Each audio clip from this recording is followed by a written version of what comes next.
Строительство средней школы Учпай в Ноокатском районе завершено на 95%. Это типовой проект, в котором предусмотрены все условия для получения качественного образования. Всего в данной школе 12 кабинетов, и в каждой проведена вода. В настоящее время идет их оформление. Объекттарыбыз бүтті. Бұйырса, мына оқуханаларыны оформлениясыны жасатабыз. Оформлениясы дағы бүтіп қалды. Бұйырса, мына ошолор менен параллельно сыртқы иштарыбыз болтат. Бұйырса, шу айды ичинде бүтүрүп коебуз. Строительство данной школы началось в декабре 2022 года и должно было завершиться в конце прошлого. Но строительная компания, которая выиграла тендер, не успела к сроку, за что была оштрафована. И сейчас они прикладывают все усилия, чтобы сдать школу в эксплуатацию к ноябрю. Жаланполный шарттары бар.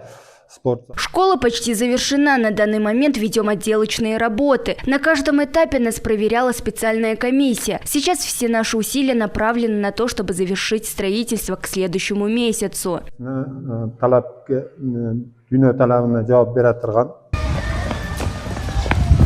Старое здание школы Учпай было построено в 1990 году, но в связи с его аварийным состоянием и большим количеством детей возникла необходимость в новом здании, так как в 8 классах учатся более 400 учеников.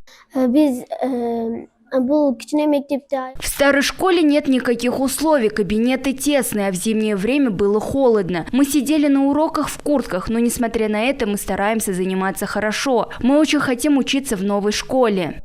У нас не было спортивного зала, поэтому в дождливую погоду мы зачастую играем в шашки в классах. Поэтому с нетерпением ждем окончания строительства новой школы. После завершения строительства и благодаря созданным условиям качество образования повысится, говорит директор учебного заведения. Также для учеников начальных классов будет предусмотрено горячее питание.